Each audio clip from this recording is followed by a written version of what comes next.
Ooh, wow. This is interesting. Check this out.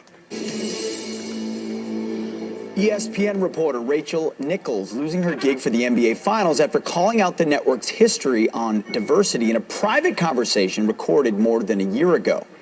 Our next guest is calling out hypocrisy in the woke culture war. Outkick founder Clay Travis is here to explain. Clay, help us out with this one. So there's a tape. It's a year old.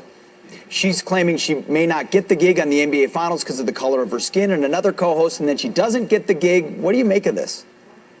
Well, she's actually lost 2 jobs now, and they are uncertain if her show is ever going to return to air, meaning Rachel Nichols.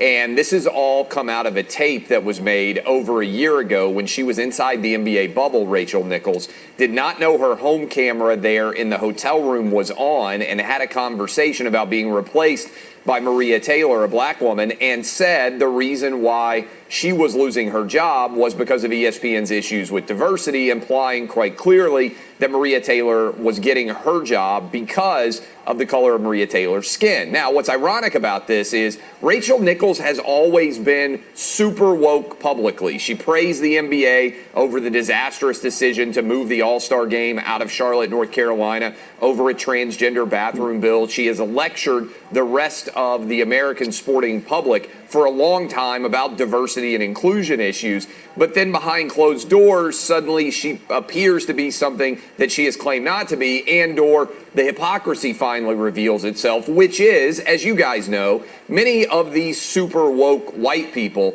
love the idea of diversity and inclusion as long as their own jobs aren't impacted by that diversity and inclusion push. And this is what's blown up on Rachel Nichols. It's a huge mess for ESPN. And honestly, we're not sure if she's going to be able to continue working at the network. What was your reaction when the roster came out yesterday for the Olympics and Sha'Carri Richardson was not on the list because she tested positive for marijuana?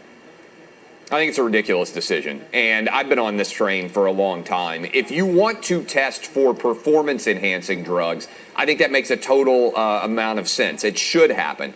But non-performance-enhancing drugs, particularly drugs like pot, shouldn't be tested for at all, particularly when you are allowing transgender athletes to compete. In New Zealand, we have got a biological male weightlifter who has been taking all sorts of drugs to change the gender. He has now become a woman and is competing as a female weightlifter. If you were going to make a choice, I think everybody out there listening, would you rather have a woman sprinter who smoked pot competing, or would you rather have a biological man competing as a woman in weightlifting? The Olympics is getting this way wrong in allowing all of the drugs that change your gender and not allowing non-performance enhancing casual drugs that may be legal in many states to be consumed. I think it's absolutely ridiculous. Yeah, I mean, it's unbelievable. If she had a couple of beers, it wouldn't have been a problem.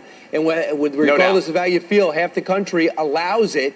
And the thing is, right now, I'm surprised U.S. Track and Field hasn't stepped in and gone to bat for her. Yeah, look, I mean, I understand there are people out there who say the rules are the rules. Ever since I got my law degree, I've been sitting around saying, well, that's the worst argument of all time. Sometimes rules are stupid. This is a stupid rule. If you're, again, to me, if you're going to allow biological men to compete against women in weightlifting, of all things, then how in the world can you not allow a real woman who is smoking pot to be able to compete here? It doesn't make sense. The Olympics has got everything backwards here. Very well said. Clay Travis, thank you so much for being with us. And you can go to, by the way, Outkick.com for more coverage like this. You're not going to see that tape. Wow.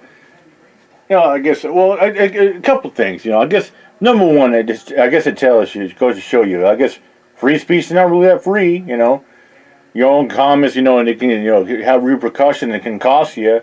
It can, it can cost you like that. Sometimes it even cost you freedom. Look at Eric Brandt. He was actually at free speech. He got 12 years in prison.